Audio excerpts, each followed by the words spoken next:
Pessoal, algumas considerações sobre pós-modernidade.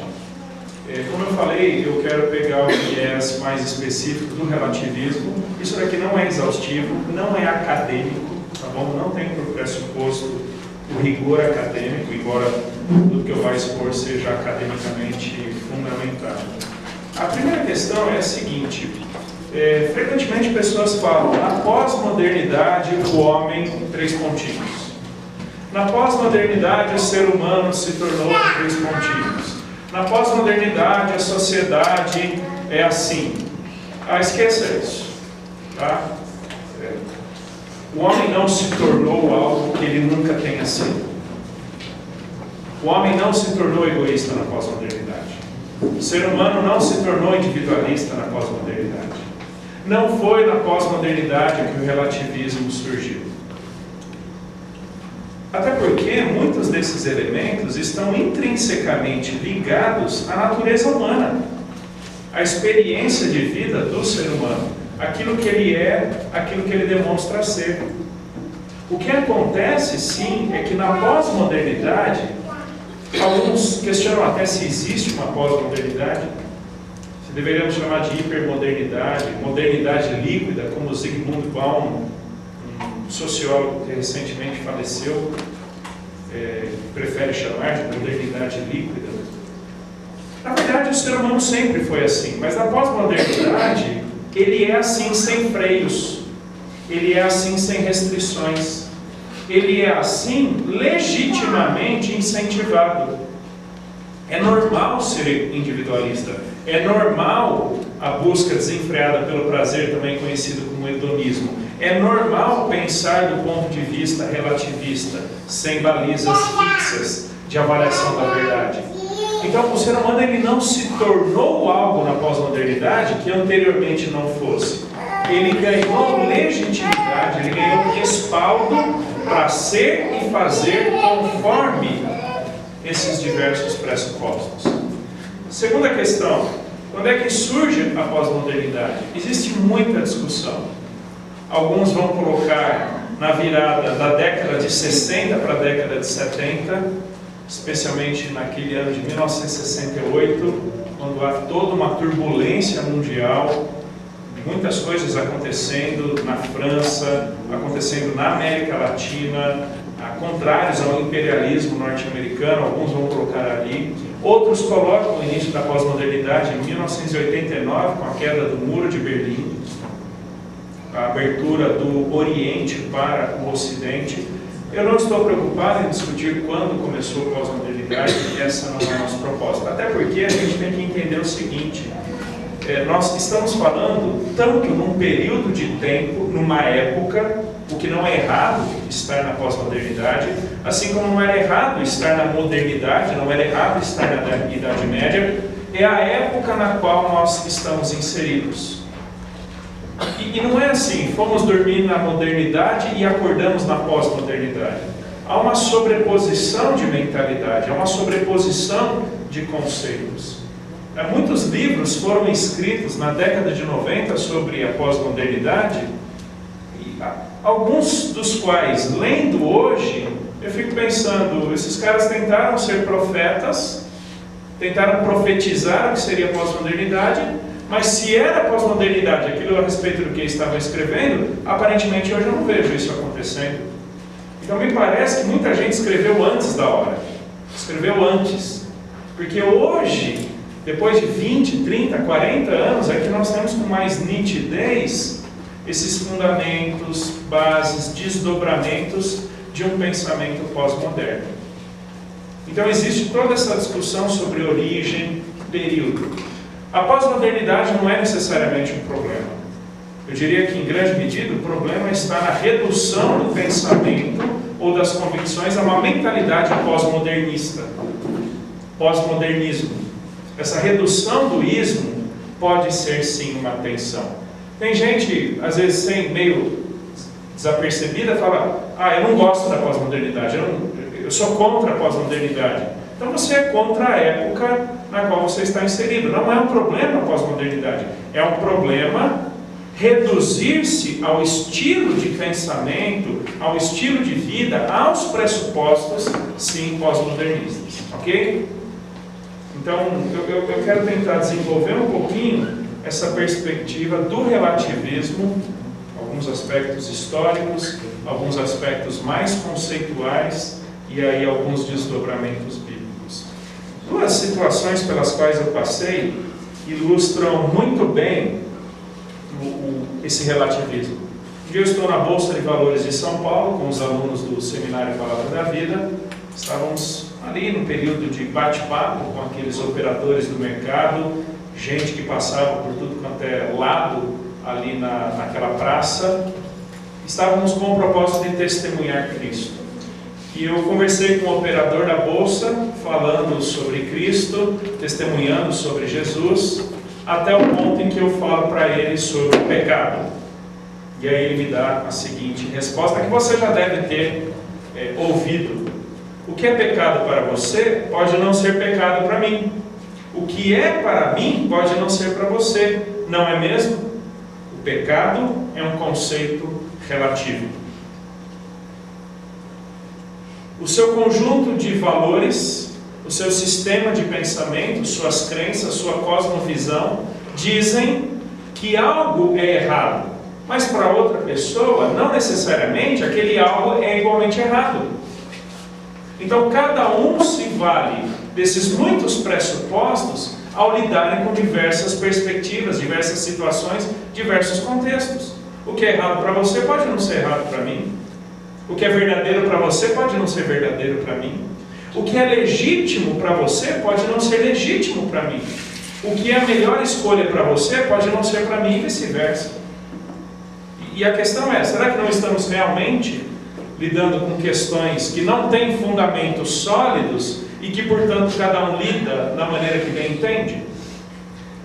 Vou fazer um exame cardíaco no hospital lá em Atibaia e no prontuário médico estava o seguinte: sexo masculino, feminino e outro. Fico pensando, como assim outro? Vocês sabem de toda a discussão da ideologia de gênero, que existe um degradê quase infinito entre o masculino e o feminino. Existe o sexo social, existe o sexo de nascimento, existe o sexo de afeição. Calcula-se hoje, numa das últimas definições, o chamado unicórnio do gênero, existem 9 identidades sexuais distintas. Transgênero, existe o non-sex. Ele não tem sexo definido, ele é neutro. Parece até minhoca, sabe? Não, sério, não está definido. Isso é, em alguma medida, um relativismo de gênero. Não é o sexo do seu nascimento. Não é definido pelo seu órgão. É definido por aquilo que você quer, por aquilo que você sente, ou por como você quer se apresentar. Isso daqui, de alguma forma, reflete muito bem essa mentalidade pós-moderna relativista. Eu diria, em grande medida, nada novo debaixo do sol. Olha o que diz Isaías, capítulo 5, verso 20. Ai dos que ao mal chamam bem, e ao bem, mal, que fazem da escuridade luz e da luz escuridade. Põem o amargo por doce e o doce por amargo. Confusão de conceitos. Mistura de polos ou extremos.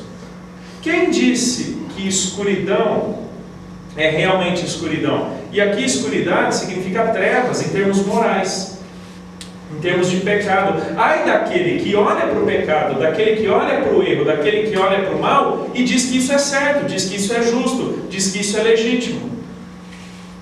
Olhe para o nosso famoso jeitinho brasileiro.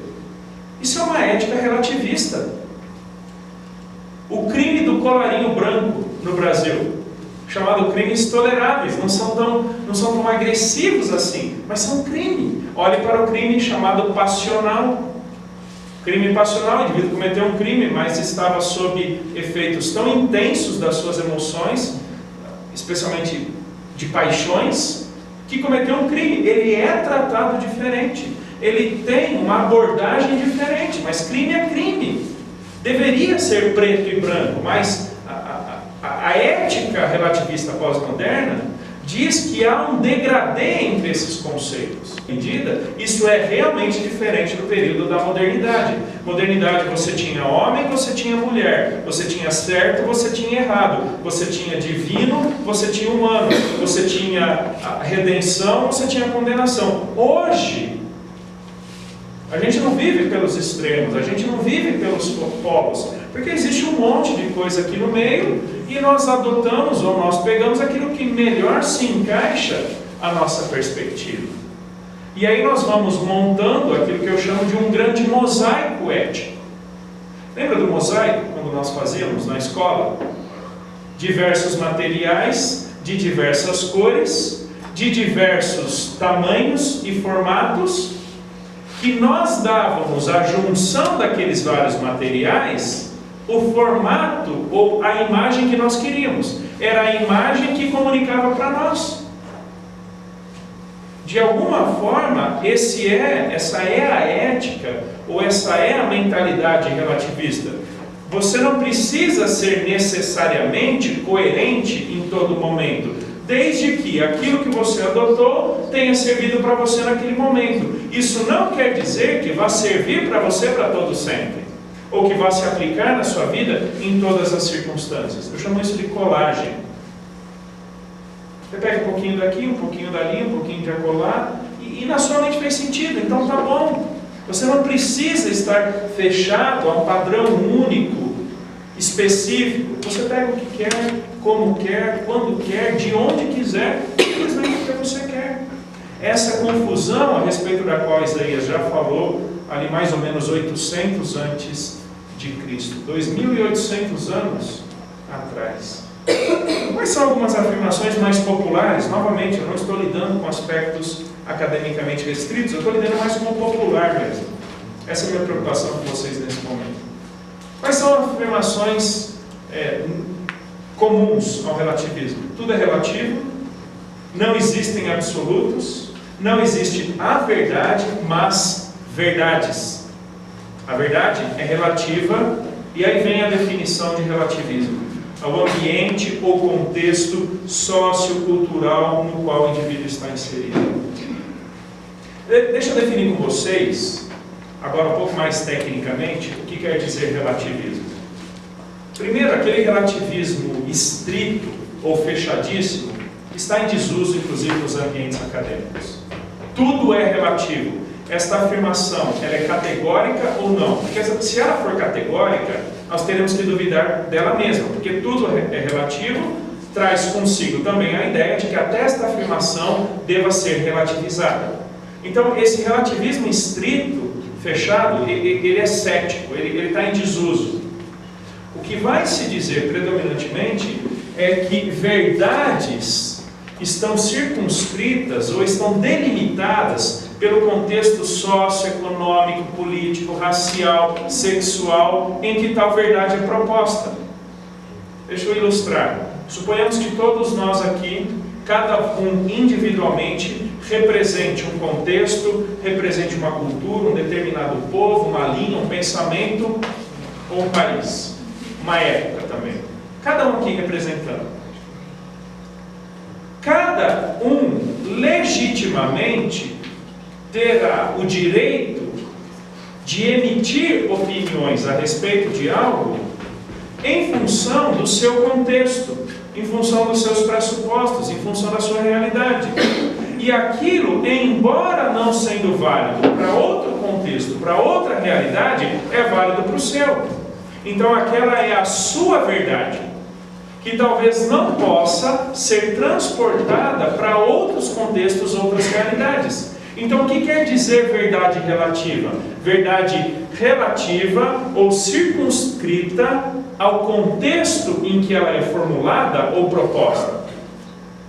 Aplique esta mentalidade ao conteúdo bíblico. Não estão dizendo que a Bíblia não seja a verdade, ou que ela nunca tenha sido a verdade. Só não diga que, tendo sido dito isto, há 2000 anos atrás tenha igual valor normativo para nós hoje. Outra cultura, outro país, outra época, outra realidade, outra mentalidade pós-científica. Aquela época era como dizem os cientistas, uma mentalidade mais mitológica. Então aquela era a verdade daquele povo há 2000 anos atrás. Mas não venha me dizer que aquilo que foi dito lá atrás é válido irrestritamente ou normativamente para mim hoje. Entendeu? Então, quando nós propomos uma ética baseada na Bíblia, quando nós propomos conceitos teológicos, sociais, familiares, profissionais, a partir da Bíblia, isso gera um incômodo na sociedade contemporânea. Porque nós estamos, na mente deles, tentando impor conceitos retrógrados, ultrapassados, de culturas distintas e longínquas, ultrapassadas hoje. Podia até ser verdade para eles lá atrás, mas não diga que para nós é verdade hoje. Por quê? Porque a verdade, ela é relativa ao contexto em que é formulada.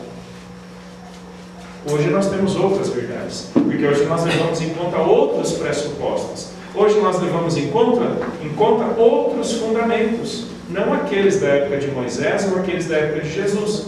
Então, na mente deles, aquela era uma sociedade patriarcal, machista, de mentalidade oriental, hemisfério norte. Aquilo era verdade para eles, mas não para nós. Contexto: hemisfério sul, cultura latina, pobre, de predominância negra, ou mestiça. Então, como é que você vai dizer que aquilo que foi dito lá atrás vale para mim hoje, para tudo e todos? Então, na ética ou no relativismo pós-moderno, não existem universais. Existem verdades particulares. Existem verdades encarnadas na realidade. Quem vai propor isso é Martin Heidegger, um filósofo alemão do início do século XX, virada do 19 para o 20. A verdade, ela está encarnada na realidade. Uma vez entendendo essa realidade, entendemos a verdade. Como não existem realidades semelhantes, recorrentes, então cada realidade traz uma verdade distinta. Então é basicamente isso que estamos falando sobre, ou entendendo sobre relativismo. Eu quero pegar basicamente do século XIV para cá, um panorama histórico muito rápido. Uma tarde dessa não é tão fácil manter vocês atentos, então eu quero ser bem rápido mesmo. A Renascença surge como um movimento ali na Europa de florescimento intelectual, artístico, literário, musical e também religioso em alguma medida. A Renascença foi chamada de humanismo clássico também, você deve se lembrar aí nos seus estudos da escola. O grande ideal da Renascença, desse período, foi resgatar aquele que foi o período áureo da Grécia Antiga, ou o período áureo da maior produção, do maior florescimento que a humanidade já experimentou, que era o período grego antigo, aquele período pré-socrático, no período socrático. Então eles revisitam alguns conceitos daqueles filósofos da sociedade grega antiga, tentando repensar a sociedade europeia que estava acabando de sair da Idade Média, aquele período que foi chamado pelos iluministas de a Idade das Trevas, um período que, segundo eles, especialmente a Igreja Católica, foi contra a produção do saber, foi contra os avanços científicos. Está aí a morte de Giordano Bruno, está aí o cerceamento de Galileu Galilei, nas suas propostas heliocêntricas, e por aí vai. Então eles querem voltar lá para trás para entenderem de novo a humanidade.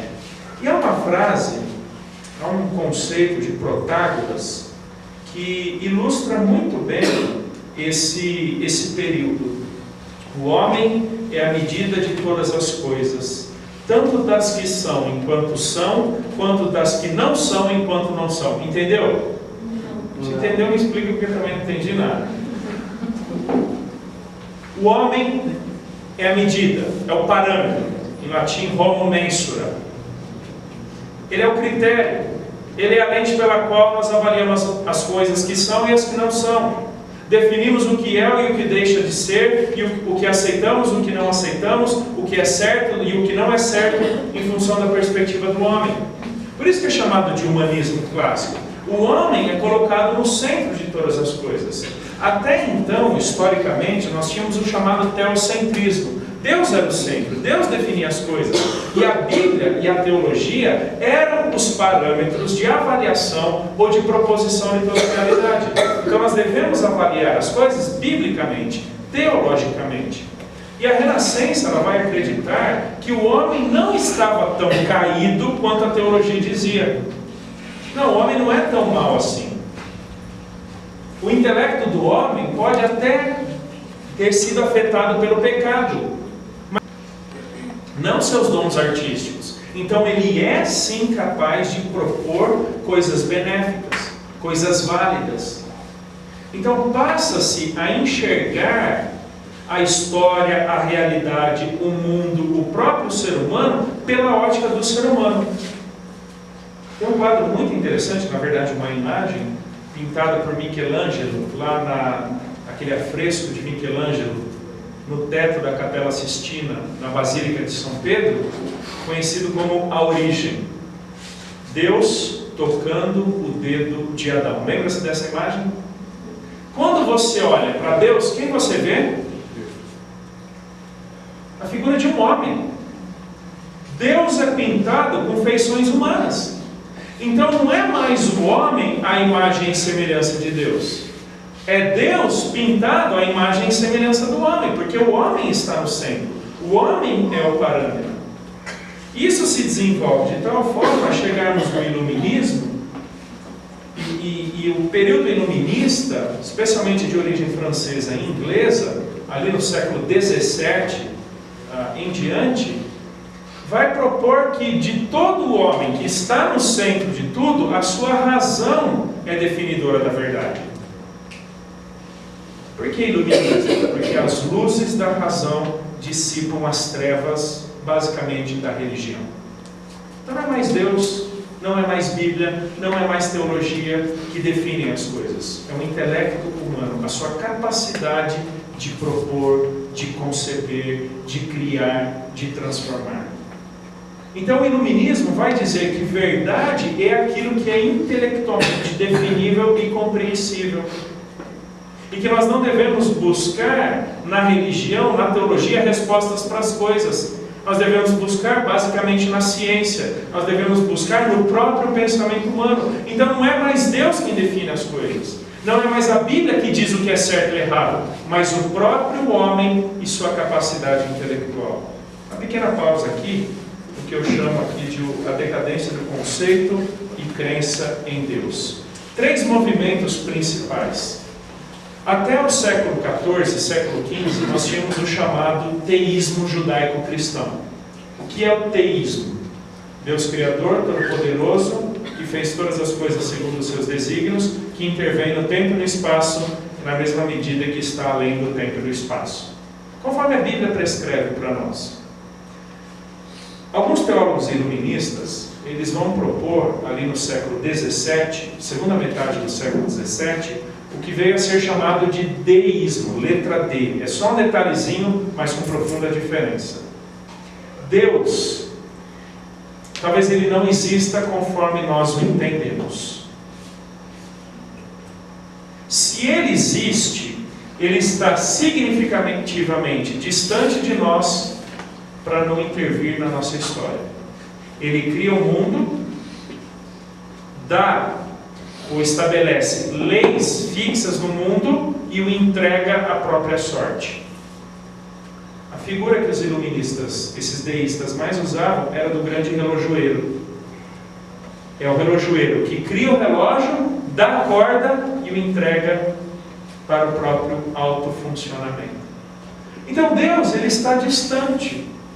Deus, ele não intervém mais. Nem sabemos ao certo se existe realmente uma origem conforme a Bíblia concebe. Isso dá base para aquilo que vem ser chamado, lá na frente, século XIX, de naturalismo ou materialismo científico. O que é o naturalismo ou o materialismo científico?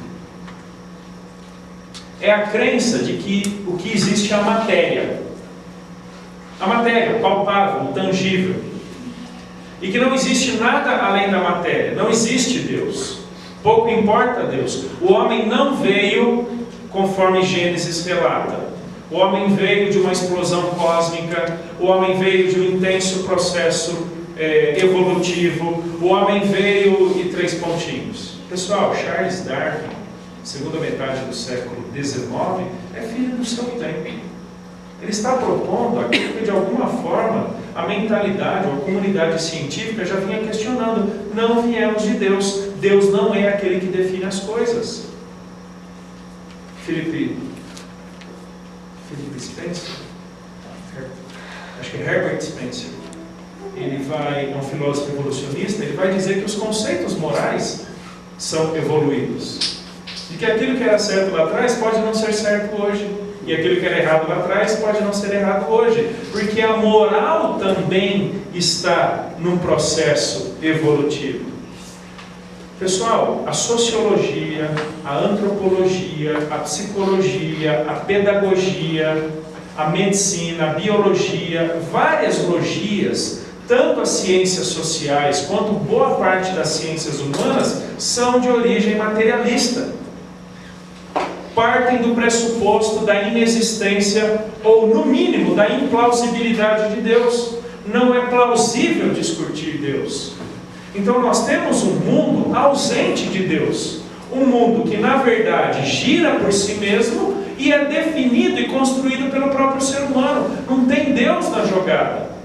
Pessoal, isso é base para um filósofo alemão de origem protestante, luterana, chamado Friedrich Nietzsche. Num de seus livros, o Assim Falou Zaratustra, ele dá aquele brado, aquele grito dizendo: Deus está morto, nós o matamos. Aquele que num único gole tentou sorver o universo, nós o matamos. Então Nietzsche vai propor toda uma filosofia, toda uma realidade humana a partir da inexistência de Deus, a partir da morte de Deus, também conhecida filosoficamente como teontologia, ou teotanatologia, a morte de Deus.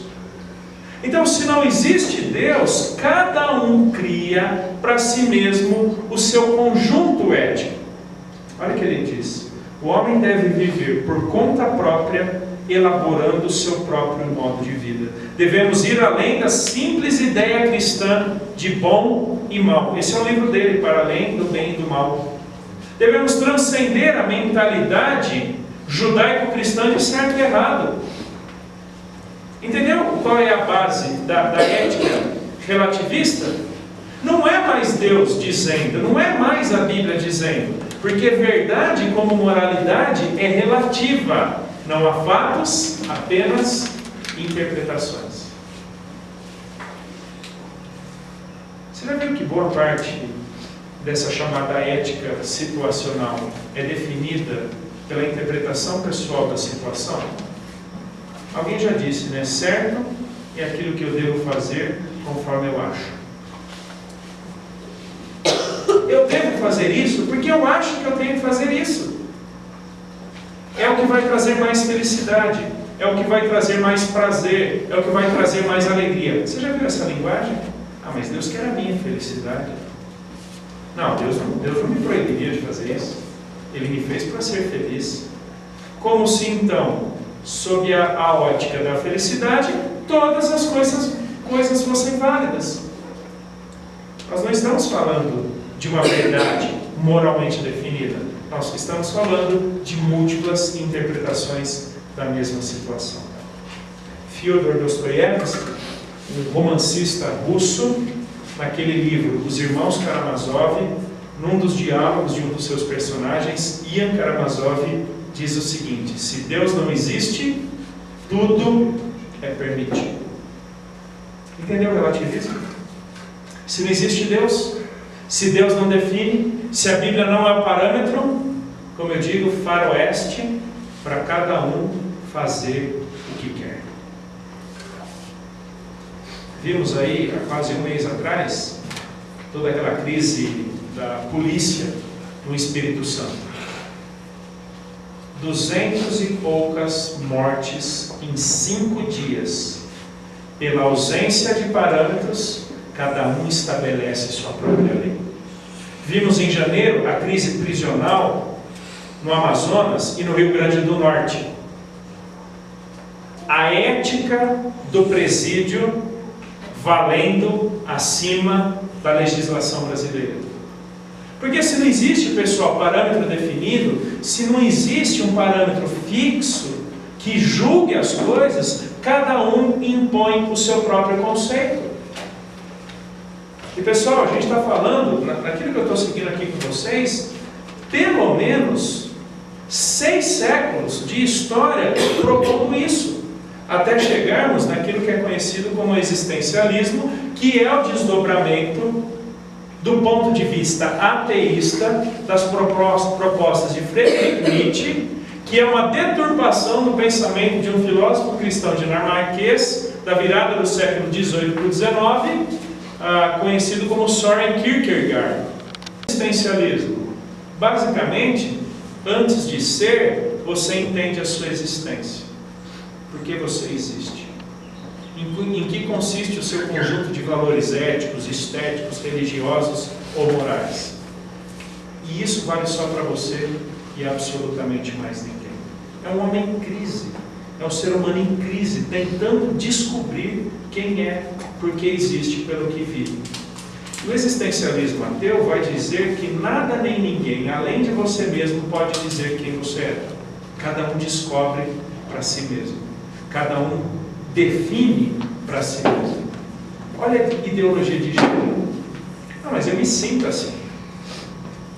Cara, mas você não nasceu assim. Mas eu não estou discutindo como eu nasci. Eu estou discutindo o que eu quero ser. Faz sentido ou não dentro de uma mentalidade existencialista? Faz todo sentido. Porque não existem parâmetros extrínsecos ao ser humano. Na verdade, são parâmetros exclusivamente intrínsecos, particulares, lá dentro dele e de mais ninguém. Deixa eu pensar com vocês em alguns desdobramentos. Eu vejo que esse relativismo ele está presente na ética, na moral, na teologia e na interpretação bíblica. Eu lido muito com ambientes teológicos e vira e mexe alguém diz, mas essa é a minha interpretação. Cara, mas você está furando no básico, nos processos formais de leitura da Bíblia. Não, mas esse é o meu jeito de ler a Bíblia. É por isso que existe a interpretação homossexual da Bíblia. O Brasil é um dos maiores produtores da chamada teologia queer. Teologia queer é a teologia homoafetiva, mas é muito além da homoafetiva. Queer foi um termo usado na década de 80 nos Estados Unidos, que quer dizer estranho, para toda expressão diferente ou anômala da sexualidade. O Brasil é o maior produtor de teologia queer no mundo. É um dos maiores produtores da chamada teologia do oprimido, do negro ou do pobre. Tem se tornado, juntamente com outros países da América Latina, um dos maiores proponentes da teologia feminista. E por aí vai. Por quê? Porque não é mais aquele fundamento de leitura da palavra de Deus. É cada um lendo conforme os seus próprios pressupostos, conforme a sua própria experiência, conforme a sua própria ética. Então a gente tem um relativismo na interpretação da Escritura. Eu estou falando isso, pessoal, em círculos cristãos. Não estou falando isso lá do outro lado do mundo, que não tem nada a ver com o cristianismo. A própria família está sendo degradada. Aqueles que acompanharam a discussão de, eu acho que 3 ou 4 anos atrás, uma pesquisa, entre aspas, informal, não científica, da Câmara dos Deputados Federais, se você e eu concordamos com o conceito tradicional de família formada por pai, mãe e filhos. Por quê? Porque isso é um conceito ultrapassado. Hoje já falamos em homoparentalidade. Homoparentalidade é aquele em que há, por exemplo, 2 homens que adotam uma criança, ou alugam a barriga de uma mulher para terem um filho e ser deles agora. Então aquela ideia de um homem, uma mulher e filhos, isso já está ultrapassado. Vi recentemente uma reportagem da Folha de São Paulo, em que existe já, você escolhe por catálogo, quem será o pai ou a mãe do seu filho. Entendeu? Você decide o que você quer, como você quer. Conhecemos uma menina, algum tempo atrás, que tinha 4 mães. Filha de um pai e de uma mãe, se separaram, a mãe se juntou com uma outra mulher, que então aquela menina passou a ter 2 mães, viveram um tempo juntas, se separaram, e cada uma delas se juntou com outra mulher. Então ela tinha 4 outras mulheres envolvidas na vida dela. Isso é chamado de família. Isso sem falar na turma que chama cachorro de filho, que aliás é uma animalização do ser humano e uma humanização do animal. Isso é fruto dessa mentalidade relativista. É só ver quantos pet shops existem no Brasil e fora. Há um desdobramento também no que eu chamo de ética aplicada. Homossexualismo, ideologia do gênero, aborto e o valor da vida. Em novembro do ano passado, uma das turmas do Superior Tribunal Federal votou a favor da descriminalização do aborto até os 3 meses de idade, 3 meses de vida. Não é mais crime abortar crianças. Alguns talvez se lembrem de uma campanha, especialmente de atores da Rede Globo, em 2015, Meu Corpo, Minhas Regras. Eu faço o que eu quero do meu corpo. Eu tenho, na mentalidade feminista, né? Eu tenho direito de fazer o que eu quero do meu corpo. Eu faço o que eu quero daquele feto. Ele é meu, é do meu corpo. Se eu não quero, eu simplesmente aborto. Então, esvazia-se a vida de um valor inerente, de um valor mais premente. Quanto a referenciais e padrões, essa é a minha interpretação, tudo é relativo, inversões de valores, como eu já falei, o certo pelo errado, o humano pelo animal, pela natureza e por aí vai. Há um desdobramento também do que eu quero chamar de universo, o individualismo. É o que eu chamaria de a teologia do próprio umbigo. Tá? Gira em torno de você. Deus deu a vida para cada um cuidar da sua, aquela famosa frase de caminhão. Talvez você já tenha escutado. Quem é você para falar que eu estou errado? Quem é você? Quem você acha que você é? Ah, está se achando o dono da verdade agora, né? Está achando que não peca. Já escutou isso? Falta de confrontação de pecado. Pessoal, a gente perdeu a capacidade de confrontar o pecado do outro. Porque a gente acha que está invadindo a vida do outro e a gente não sabe como o outro vai reagir. Porque eventualmente nem nós talvez acreditamos que a Bíblia realmente é normativa. Tem gente que acha que a Bíblia é um grande ideal, que você pratica se quiser. Mas se não praticar, Deus entende, a carne é fraca, por aí vai. Né? Evangelismo, para muitos, evangelismo é sinônimo de proselitismo religioso, porque você está impondo a sua mentalidade religiosa àqueles que pensam diferente. É por isso que nas escolas públicas você não pode levar símbolos do cristianismo. Isso foi um dos malefícios que o PT, um dentre vários, que o PT, que é arreligioso, na verdade, ele de origem marxista, é anticristianismo, vai retirar todos os símbolos cristãos de repartições públicas, porque isso é proselitismo religioso. Em termos de igreja, há um movimento surgido também nos Estados Unidos, especialmente na Califórnia, no final da década de 80, chamada Igreja Emergente. Igreja Emergente é basicamente pensar a igreja sob a ótica pós-moderna. Existem muitos livros sendo produzidos no Brasil. Existe um aspecto positivo da Igreja Emergente, uma boa vertente, mas não é a respeito dessa que eu quero falar. A Igreja Emergente é uma síntese entre eclesiologia, que quer dizer igreja, e valores da pós-modernidade. Aquilo que a Bíblia não faz mais sentido na pós-modernidade, você joga fora não a pós-modernidade, você joga fora o da Bíblia. Então, Jesus é para o cristianismo o que talvez Maomé seja para o islamismo. Porque talvez Allah e Yahweh da Bíblia sejam na verdade a mesma pessoa. Então nós não podemos ser exclusivistas. Roger Bell, um dos papas da Igreja Emergente, um teólogo norte-americano que pirou, está maluco hoje. Ele deu uma entrevista para a revista Veja em novembro de 2011, naquele Páginas Amarelas, em que ele fala o seguinte: sejamos sinceros, ninguém nunca tirou uma foto ou gravou um vídeo sobre o inferno. Talvez o inferno não exista, porque o Deus da Bíblia não faria mal a ninguém. Entendeu? Essa linguagem de céu, de inferno, em cima, embaixo, não faz sentido. Agora, Rob Bell também não é original. Rudolf Bultmann já disse isso em 1920 e pouco. Um teólogo alemão zoado também. Fala-se em inclusivismo soteriológico. Todos no final das contas serão salvos. Já não se prega mais aquilo que as pessoas precisam ouvir, mas aquilo que elas querem ouvir.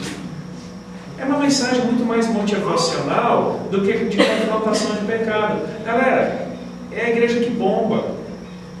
É a igreja que você entra para se sentir bem e sair se sentindo melhor. Então ninguém vai te confrontar.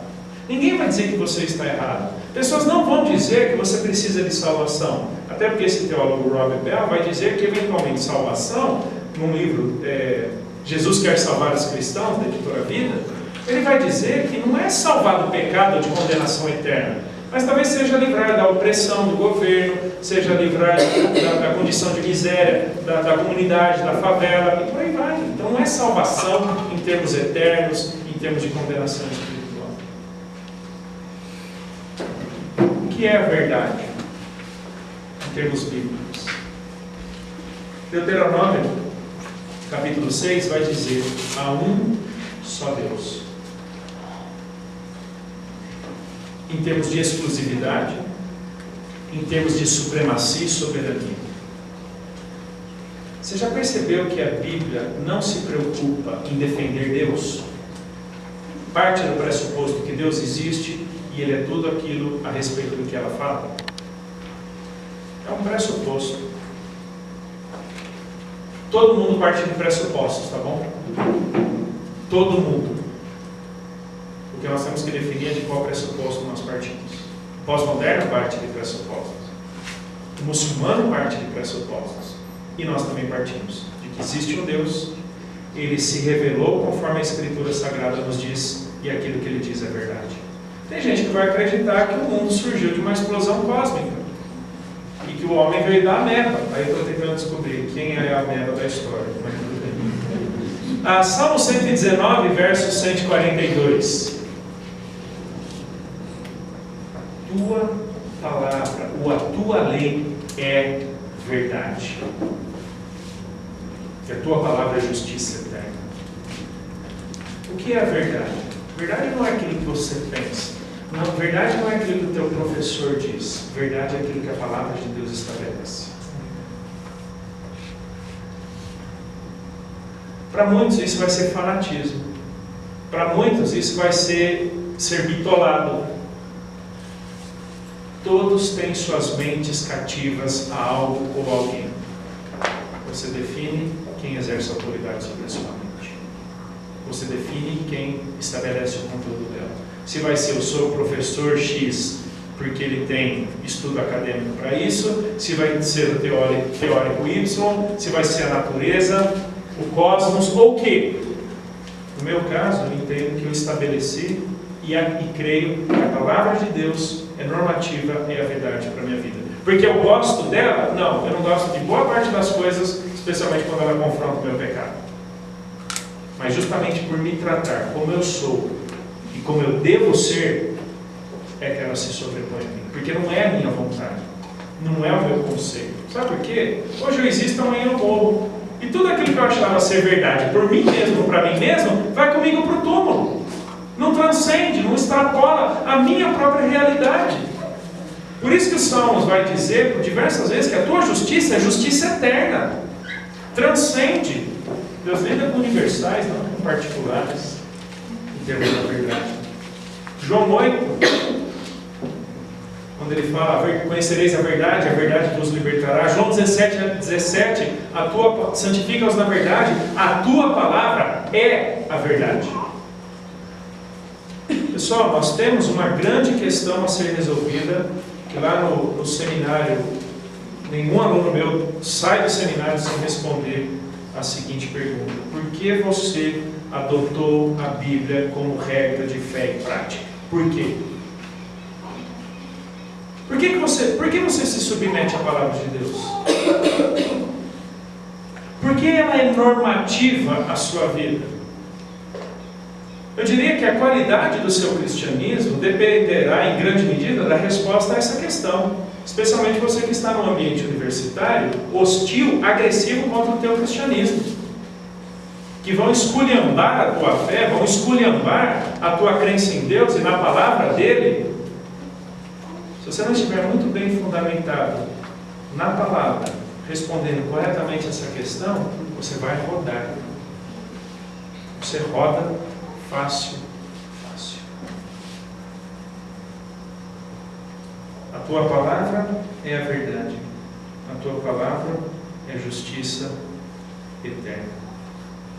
Apocalipse 19 vai dizer que Cristo é a verdade. Lembra do que ele falou em João 14? Eu sou o caminho, a verdade e a vida. Existe uma verdade. Pessoal, a vida no vácuo, ela é inútil, ela é inexistente. Não existe vida no vácuo. Você precisa de parâmetros, você precisa de referenciais. Senão você não sabe pelo que você vive, porque você existe ou em busca de que você está. Eu acredito que é por causa disso que o ser humano tem se tornado tão dependente de remédio, tem se suicidado tanto. Porque ele está jogado no mar do acaso, como o existencialismo e o niilismo vão dizer. Você não passa da escória da sociedade, lançado no mar do acaso, perdido no tempo e no espaço. Cara, que propósito de vida tem um camarada desse? Que propósito? Nenhum. Fundamentar-se biblicamente, estudar teologicamente a palavra de Deus é fundamental para solidificar a nossa fé. Essa é a ideia de cosmovisão. A minha definição de cosmovisão bíblico-teológica é a lente pela qual, a partir da palavra de Deus, lemos, interpretamos e interagimos com o mundo à nossa volta. Olha, o que você está falando não faz sentido nenhum. Por quê? Porque a palavra de Deus diz isso. Está fora, está errado, cara.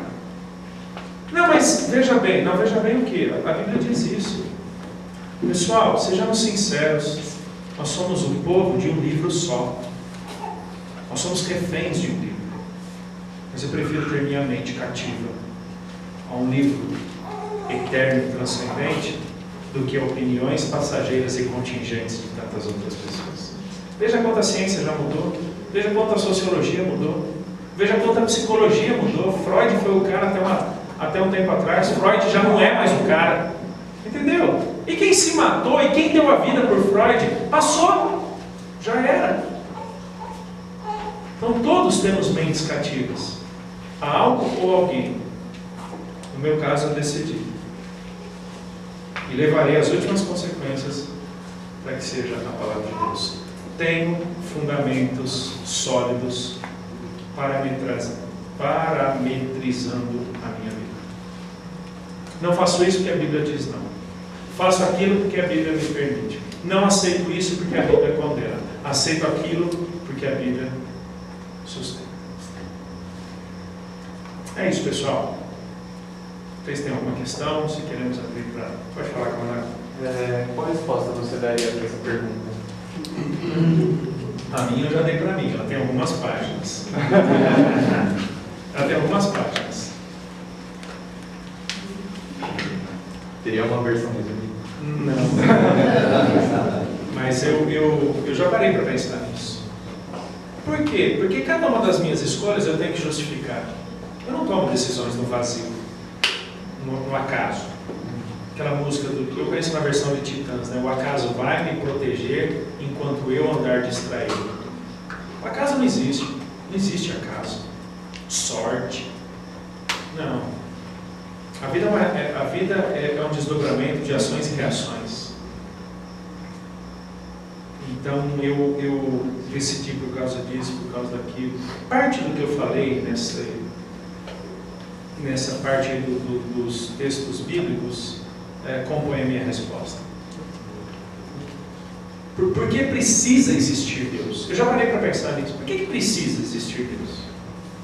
Será que não é invenção, uma projeção mental, uma convenção social, como a chamada fenomenologia da religião vai dizer? Por que precisa? Será que o mundo está realmente em harmonia? Será que não tem algo fora do lugar? Você liga a TV que você vê que tem um monte de coisa fora do lugar. Tem. Por quê? Então, eu já tive que parar para pensar. Porque eu tenho que ensinar meus filhos. Por que eu ensino Bíblia para eles? Por que eu me tornei professor de Bíblia?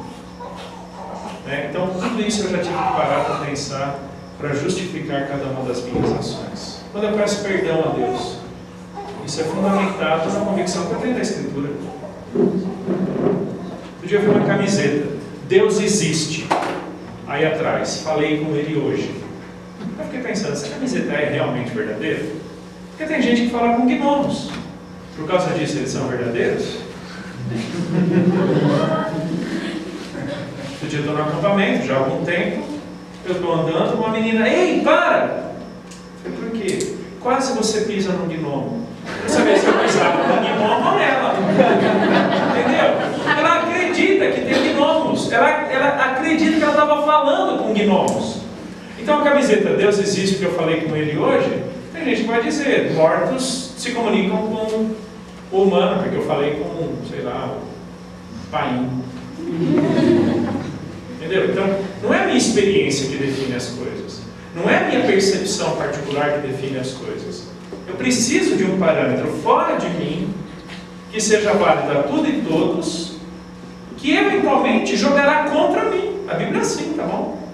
Eu gosto muito da ética bíblica, porque ela não torce a meu favor. Ela não é a favor das minhas conveniências. Né? Então, eu não quero uma short version, uma versão curta aí. Obrigado. Desculpa. Eu vou tentar fazer uma pergunta. Ou várias. Eu posso tentar dar uma resposta. Paulo ele diz lá em Gálatas que Jesus Cristo ele veio no tempo certo. E também Jesus Cristo ele sempre declarou algumas vezes que ele era a verdade. Como que era essa questão ali no contexto de Jesus na época da verdade? Existia esse relativismo naquela época? Ótima pergunta. Pilatos ele faz essa pergunta para Jesus. Em João 18. Depois que Jesus afirma de que aqueles que ouvem a minha verdade, que ouvem a verdade, são aqueles que me amam. Pilatos pergunta: o que é a verdade? O que é a verdade? Mas aí Jesus se cala, porque ele perguntou duas vezes que se Jesus era o rei de Jesus. Aí tem aquelas perguntas também de ele. Evandro, né? Evandro, pergunta muito legal. Nós temos duas mentalidades principais na época de Jesus, na época de Paulo. Primeiro é a mentalidade judaica, chamada pós-segundo templo, isso quer dizer século 4, 5 antes de Cristo. O judeu fariseu, que faz a sua própria interpretação da lei de Deus, acrescentando coisas à lei.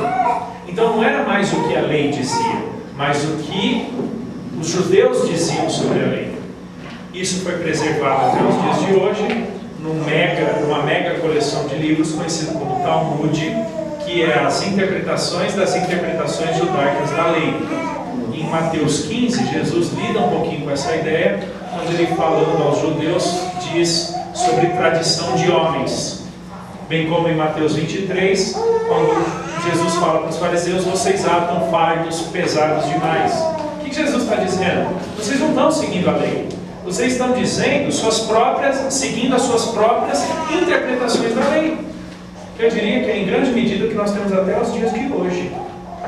Até os dias de hoje permanecem principalmente 3 pontos da lei que o judeu, na época de Jesus para cá, segue: circuncisão, dieta alimentícia e o calendário judaico.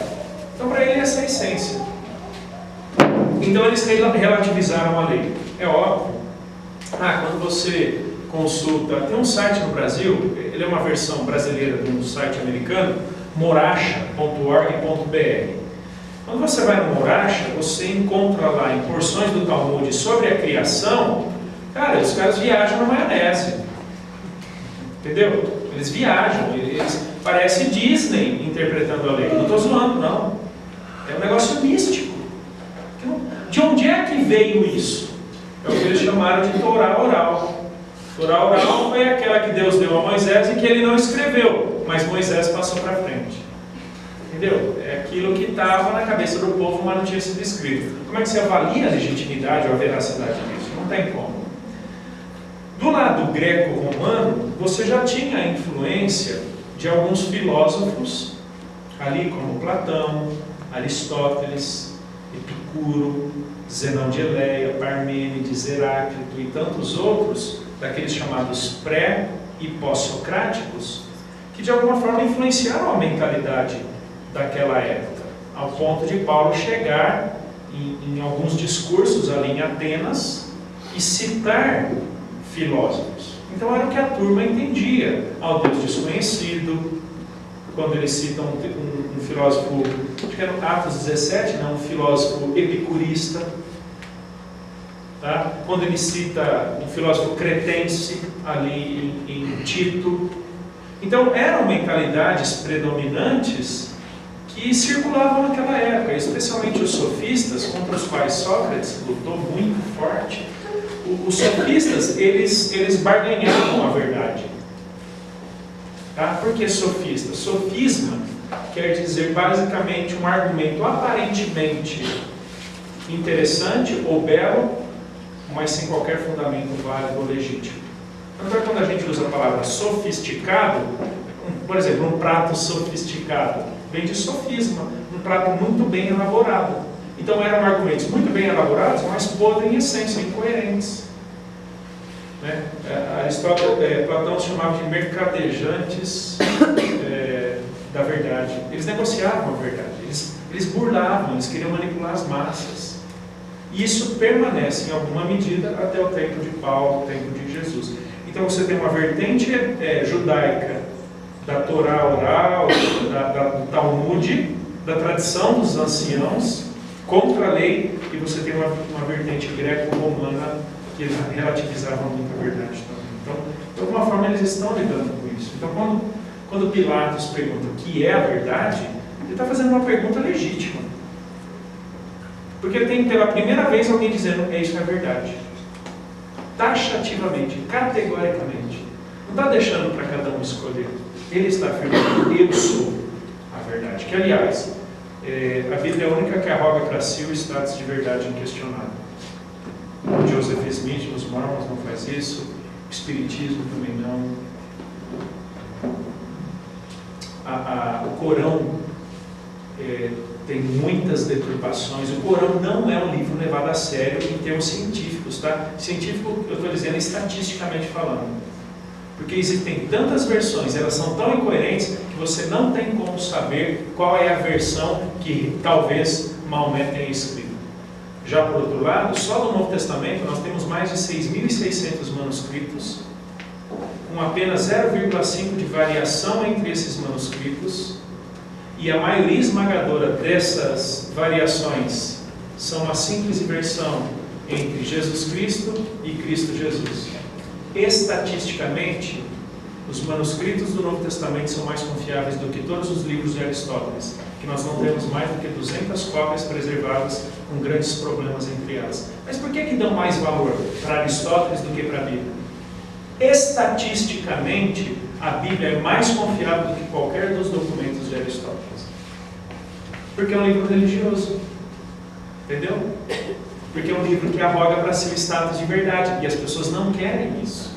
Então, quando Jesus fala, Ele é a verdade, isso derruba meio mundo. Porque Ele está se impondo. Não está deixando para cada um pensar o que quer. Acho que eu respondi a sua pergunta.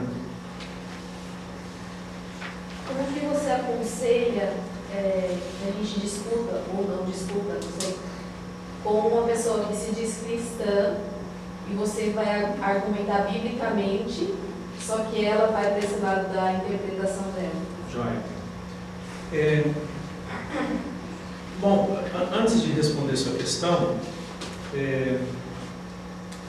Infelizmente, o nosso cristianismo evangélico brasileiro, da década de 60, década de 70, até a década de 80, legou para nós uma mentalidade apologética muito combatente, muito virulenta. É a turma que xingava o espírita, que mandava o inferno católico, que era agressivo nas palavras, tá? Que demonizava o testemunho de Jeová. Não estou dizendo que eles não tenham seus erros, mas era uma postura muito combatente, altamente influenciada por aquela mentalidade do ICP, Instituto Cristão de Pesquisa, que produziu muita coisa boa, mas tinha uma postura muito agressiva na apologética. Eu diria que nós perdemos a oportunidade de ser ouvidos quando nós já queremos entrar num debate e não num diálogo. Eu cada vez mais entro menos em debates para entrar cada vez mais em diálogos. Eu quero escutar a outra pessoa. Sabe por quê? Uma das coisas mais legais do relativista é a incoerência. É muito legal. Saiba fazer perguntas. Pessoal, nós não sabemos fazer perguntas. A gente já quer dar respostas para perguntas que não foram feitas. Saiba perguntar. Gosto muito daquele provérbio: ao insensato responda segundo a sua insensatez. Faça perguntas para mostrar o quão tolo ele é. Vamos levar as últimas consequências, isso que você está dizendo. Levar as últimas consequências. Faça perguntas, perguntas certas, perguntas sábias, para mostrar que o fundamento dele não é válido. Posso estar usando a estratégia socrática da maiêutica? Posso. Que era a primeira etapa do diálogo de Sócrates com alguém que pensava diferente, a ironia socrática. Perguntas que levem à incoerência. Quando o indivíduo se via incoerente, ele usava a maiêutica. Cara, você está no chão, você está zoado, você não sabe nada, entendeu? Agora deixa eu te ajudar a entender o certo. Agora, isso com muita gentileza, isso com muita humildade, isso é um diálogo, não um combate. Eu não combato. Frequentemente alunos vêm no seminário e perguntam: Helder, você é calvinista ou arminiano? Uma vez um desses me perguntou, eu virei o corredor desse jeito, virei o corredor e ele topa de frente comigo: Helder, você é calvinista ou arminiano? Cara, bom dia, sei lá, como é que tua família está, não sei, né? Eu falei: querido, o que você quer dizer por calvinista e arminiano? Você sabe, né, professor? Não, eu sei, você. Eu não estou ali para dar resposta pronta. Ele não queria aprender comigo, ele queria me categorizar. E, cara, acho que à medida que você for entendendo os termos, a gente vai poder dialogar melhor. Entendeu? Não vai adiantar agora eu te dar uma resposta pronta. Não vai adiantar eu te dar o resultado de um argumento. Eu confesso, eu acho que os meus alunos são muito conscientes disso. Eu não estou preocupado que eles saibam o que eu penso. Eu quero que eles saibam porque eu penso no que eu penso e como eu cheguei nesse pensamento. Eu acho que isso instrui muito mais do que desmontar o cara, arrebentar com ele no meio, mandar ele para o inferno e querer trazer de volta em 5 minutos. Sabe? Vamos dialogar, vamos bater papo.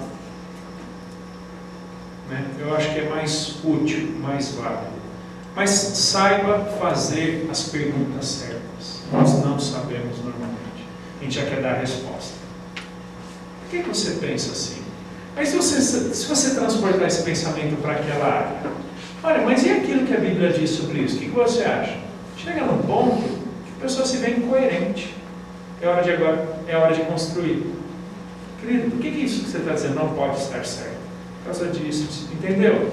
Olha só, e naquela outra circunstância, a gente ganha muito mais a pessoa do que simplesmente desmontá-la ou desmoroná-la para dizer que nós somos melhores ou estamos mais certos. Isso é uma boa. É a minha abordagem, talvez não precise ser necessariamente a de todos. Jesus ensinou isso no diálogo com Pilatos, né? Ele fez uma pergunta, Jesus já fez outra pergunta, e Sim. depois fez outra pergunta, fez outra pergunta. Jesus era bastante dialético, né? Muito de diálogo. Agora, é interessante, já fiz isso também. Jesus usa estratégias diferentes para públicos diferentes, com motivações diferentes. Então, a hora que ele dá no meio. Deixa o cara descontar. Agora eu não sou Jesus. Os fariseus, ele não tem tolerância. Agora, para um deles que veio procurá-lo, Nicodemos, em João 3, aí ele bate um papo muito legal. Para outros, como eu digo, é na jugular. Hadouken na veia.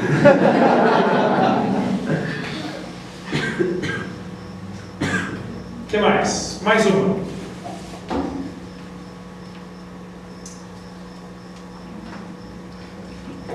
Tá bom. Valeu, gente.